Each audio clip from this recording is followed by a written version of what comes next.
coordenadora Salete, e as professoras que estão à frente do projeto, Sueli, Daniela, Eva, Fábio e Ivan. Então, gente, em nossas vidas, aprendemos valores, respeito, leis, normas e regras. Em sociedade, aprendemos que nossos direitos terminam onde começam os direitos dos outros, né? No trânsito, devemos colocar em prática essas ações também.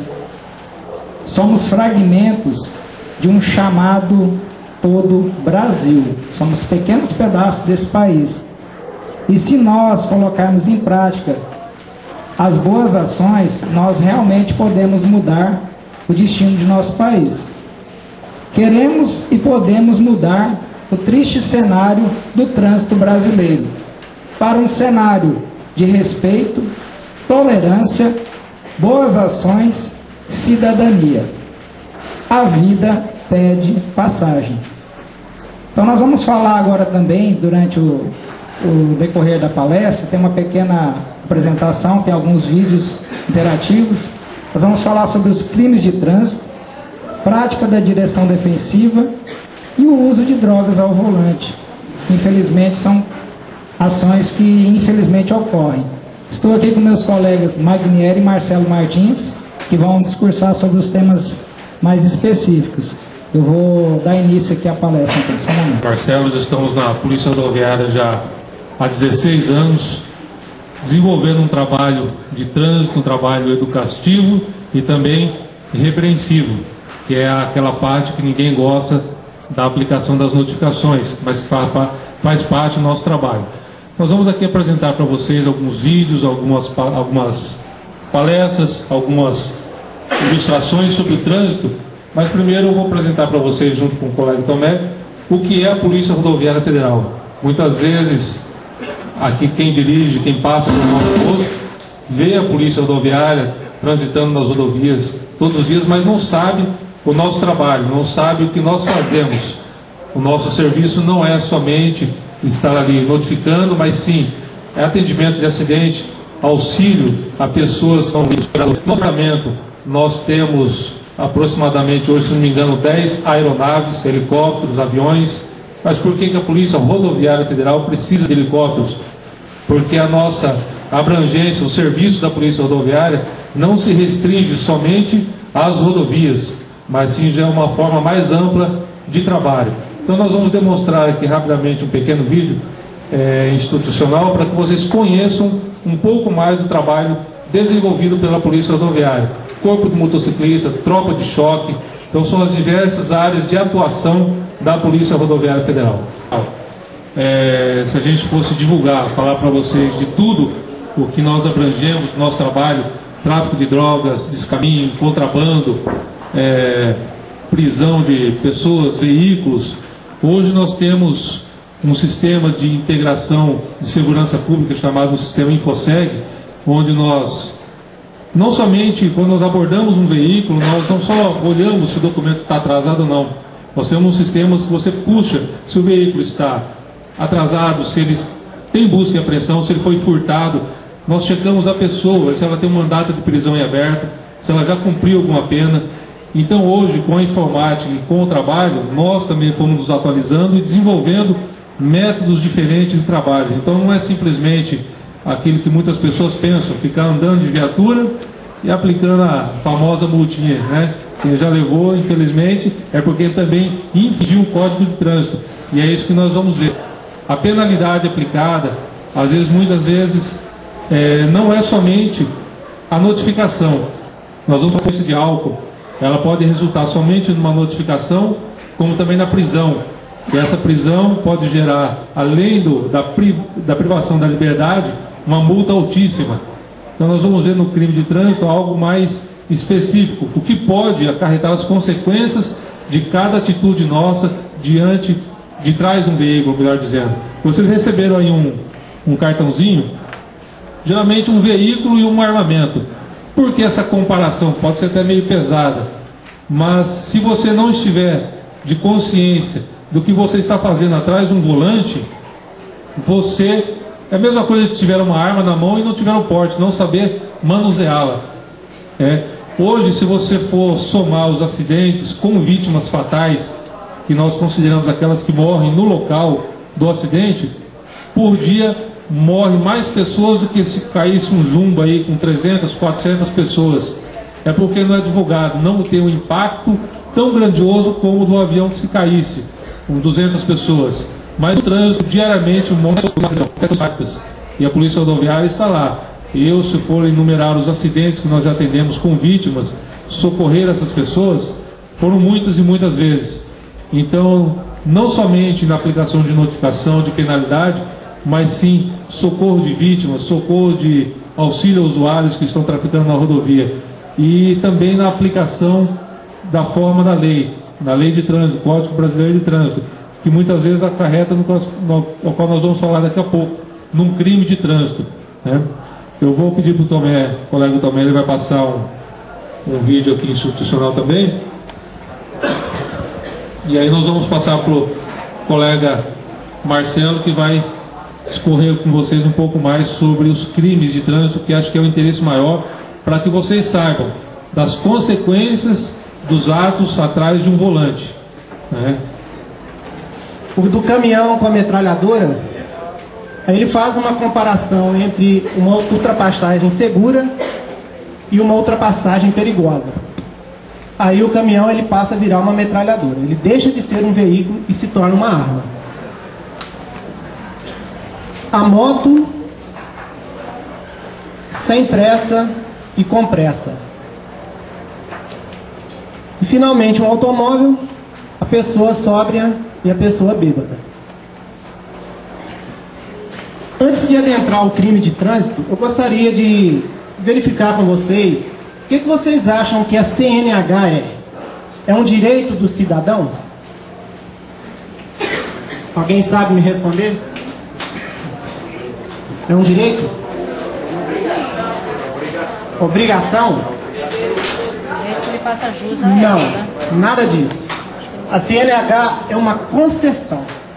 O governo está fazendo uma concessão para que o cidadão possa dirigir veículos. E para isso, ele tem que respeitar uma série de regras antes de retirar a CNH e durante o seu uso. Senão, o que vai acontecer? O poder público, ele vai retirar essa concessão. Aí a pessoa, ela não vai poder dirigir mais. Ou ela vai ter o seu direito suspenso, ou então cassado. Então vamos ao que interessa. Crimes de trânsito. Artigo 302 e 303. Homicídio culposo e lesão corporal culposa. O que é um homicídio culposo? Homicídio culposo é aquele onde não se tem a intenção de matar. No trânsito, como que isso ocorre? Um acidente, né, provocado, você provoca um acidente, mas você está andando corretamente, você está portando a sua CNH, o seu veículo não tem nenhum item obrigatório faltando. Então, se você provocar um acidente nessas condições e alguém vier a óbito, você vai responder por homicídio culposo. Se por um acaso a pessoa sofrer lesões, aí a lesão será culposa. Ok? Artigo 304. Omissão de socorro. O que é omissão de socorro? Você provoca um acidente, você vê que feriu alguém do outro veículo e você simplesmente vaza fora. Acontece muito disso quando o acidente envolve motoqueiro, né? O motorista vê lá que derrubou o motoqueiro às vezes sofre um desmaio, o motorista vaza fora. Atropelamento também a gente vê muito disso, tá? Omissão de socorro. Fuga do local do acidente. Desculpa. Esse aí ele é concomitante à omissão de socorro. Ele pode ocorrer com vítima ou sem vítima. Se não tiver nenhuma vítima, simplesmente a fuga do local do acidente também é considerado um crime de trânsito. Embriaguez ao volante. Bom, esse tema, né, ele tem sido muito discutido. Por que tem sido discutido? Porque nem sempre o condutor ele quer se submeter ao teste do etilômetro. Ele, a seu favor, ele tem a Constituição Federal, no seu artigo 5º, que prevê que ninguém é obrigado a produzir provas contra si. Só que isso está sendo discutido em nossos tribunais e ainda não se tem uma jurisprudência a esse respeito. A embriaguez ao volante. O que é a embriaguez ao volante? De acordo com a lei de embriaguez ao volante, nós temos o etilômetro. Como todos vocês devem saber, todo equipamento eletrônico, ele possui um erro. Então, para você constatar a embriaguez ao volante, você tem que levar em consideração o erro do etilômetro. E nós possuímos 3 faixas de resultado para se constatar a embriaguez ao volante. O nosso etilômetro, ele funciona através de captação do ar, né? Então ele mede a porcentagem de álcool em decigramas por litro por ar expelido. De 0 a 0,10 miligramas por litro de ar expelido é considerado normal. A pessoa não vai sofrer nenhuma sanção. Por que isso? Porque existem alguns remédios à base de álcool. Então, o CONTRAN, né, Conselho Nacional de Trânsito, levou isso em consideração e está até 0,10 miligramas por litro de álcool no ar expelido, não é considerado crime de trânsito e não é considerado infração de trânsito. A segunda faixa, ela vai de 0,10 a 0,30. De 0,10 a 0,30 ainda não é um crime de trânsito.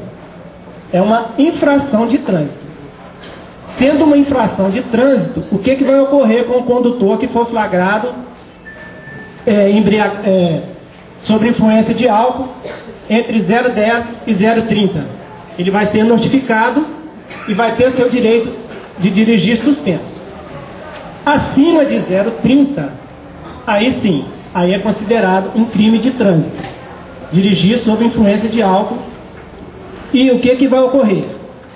A pessoa vai ser presa em flagrante delito, encaminhada à Polícia Civil e recolhida à cadeia pública. O juiz poderá habitar uma fiança no prazo de 24 horas. Além disso, quais outras sanções que a pessoa vai sofrer? Ela vai receber uma multa na faixa de R$ 1.100 e vai ter o seu direito de dirigir suspenso por 2 anos. Além de todo o prejuízo que essa pessoa pode causar ao Estado. Ou seja, se ela provocar um acidente de trânsito, as vítimas serão acolhidas pelo Estado. Todo o custeio com saúde, remédio, tudo isso aí vai cair no bolso do Estado, ou seja, no nosso bolso. São nossos impostos que pagam isso aí. Outro crime, que é a violação de suspensão ou proibição imposta para obter permissão ou habilitação.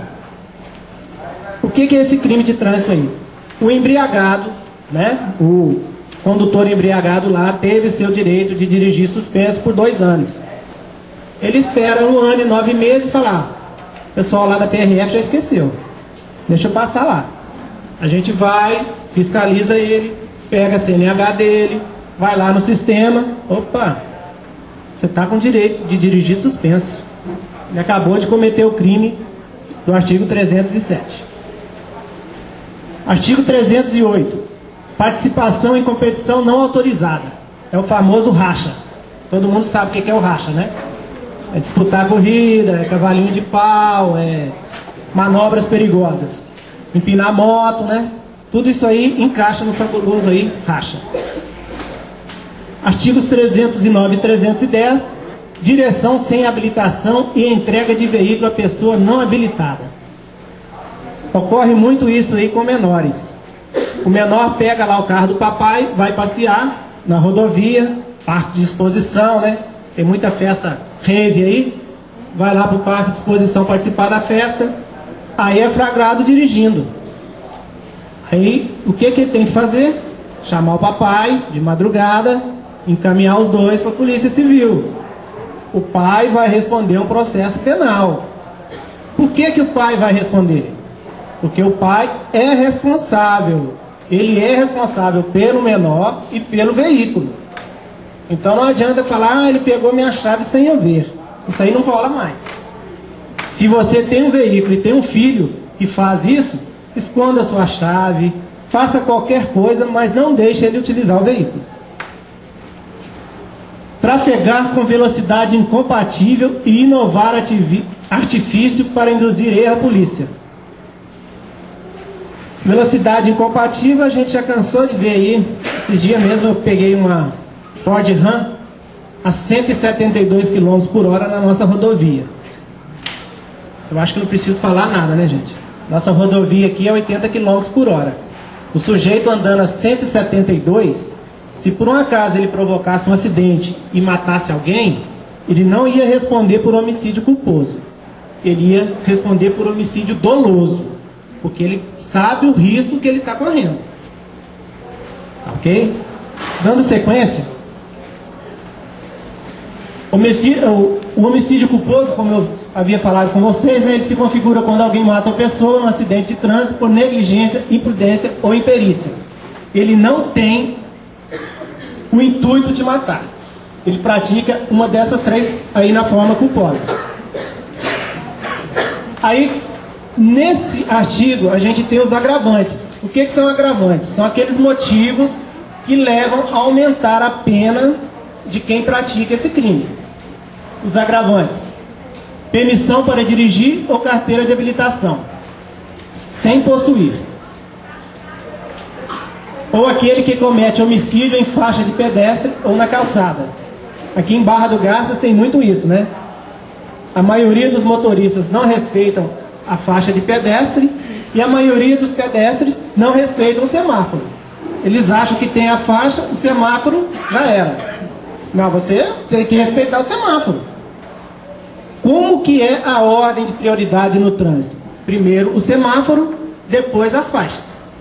Tem pedestre que não sabe disso até hoje. Outro fator é também aquele que deixa de prestar socorro quanto possível. É importante que seja sem risco pessoal a vítima do acidente.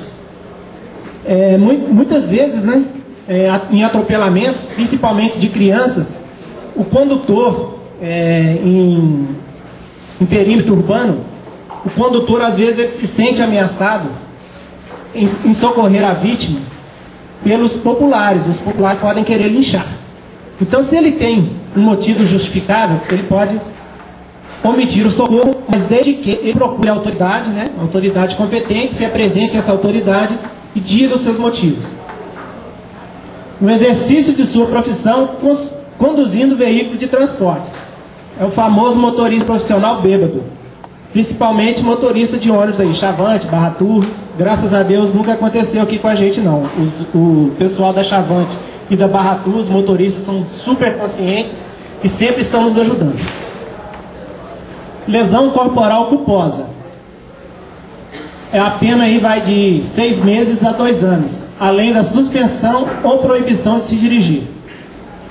Você sabia que a pena imposta a quem pratica lesão corporal culposa, ou seja, sem intenção no trânsito, é maior que a pena imposta a quem pratica lesão corporal culposa fora do trânsito? Vocês sabiam disso?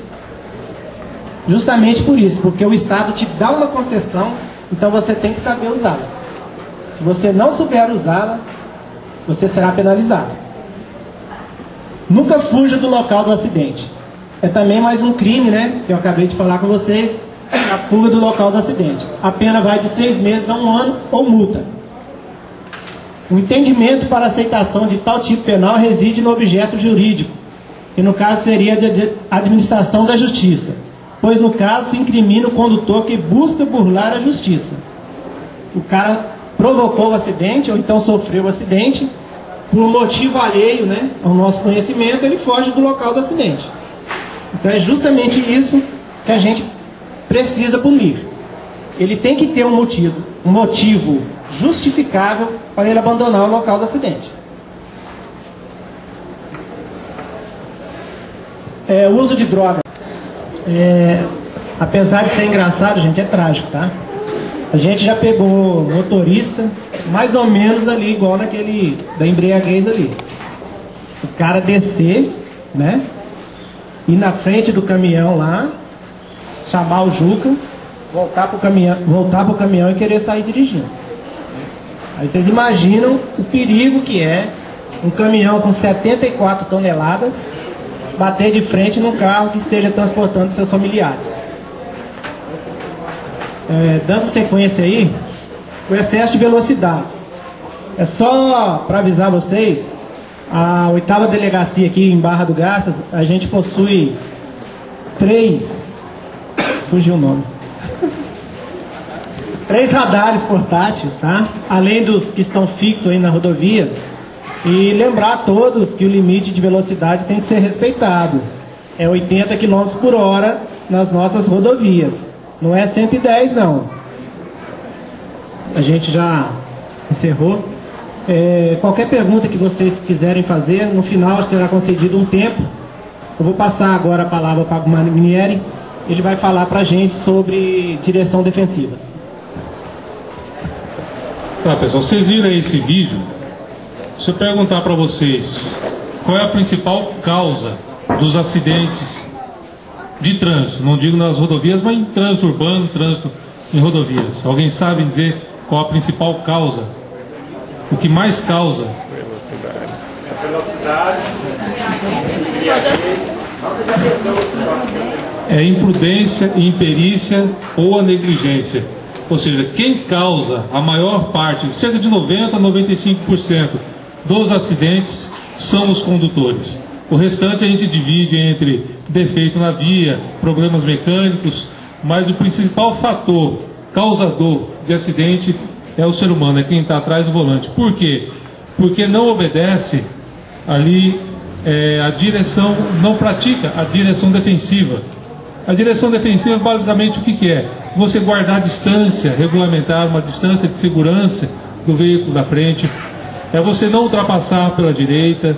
Então são algumas manobras, algumas atitudes que nós aprendemos na escola, quando nós fazemos autoescola, no Código de Trânsito, que nós não praticamos no dia a dia, né? Você tem um carro na sua frente, principalmente nessa época de chuva, o pessoal não desconfia, não pensa que o seu carro pode derrapar uma frenagem mais brusca, ele não mantém uma distância de segurança que ele possa frear de uma forma tranquila, sem colidir com o veículo da frente.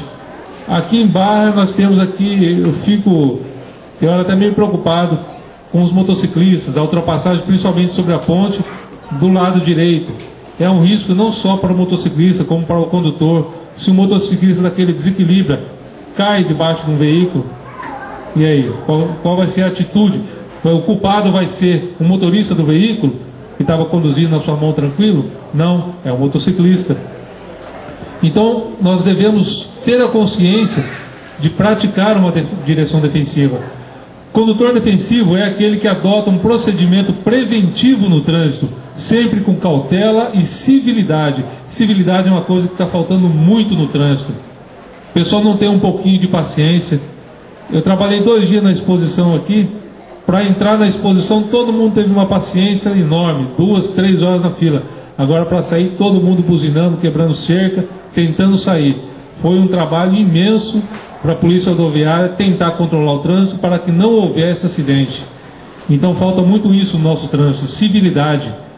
Um não deixa o outro passar. Se o semáforo está amarelo, ele não reduz a velocidade para parar, ele acelera para poder passar. Então são atitudes que nós devemos ter no dia a dia para que o trânsito seja um pouquinho mais seguro. Mas o outro não pratica. Mas se cada um fizer a sua parte, no final vai ter um trânsito bem mais seguro, vai ter menos acidentes, menos mortes. Mas isso nunca aconteceu comigo e nunca vai acontecer. Aconteceu comigo, Polícia Rodoviária Federal, tá? Já aconteceu com colegas dirigindo viatura. Muitas vezes não está no seu controle, depende de outra pessoa ter essa segurança, para que você também não seja envolvido num acidente de trânsito.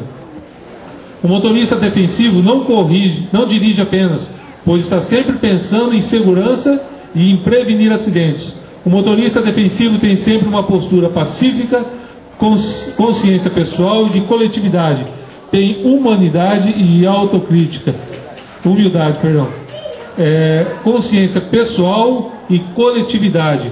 Então quem pratica uma direção preventiva tem uma consciência pessoal e de coletividade. Ele pensa quem está à sua volta dirigindo também. Ele pensa que se ele estiver passando em frente a uma escola, uma velocidade excessiva, pode sair uma criança de trás do veículo, ele vai atropelar aquela criança. Então, nós devemos ter essa consciência, imaginar no que pode acontecer mais à frente. E não somente querer andar, ser o primeiro a chegar, ultrapassar, se furar sinal vermelho. Se nós mantivermos uma postura, consciência de um trânsito mais tranquilo, todos vão prevenir acidente, todos vão estar participando de uma forma melhor para um trânsito melhor.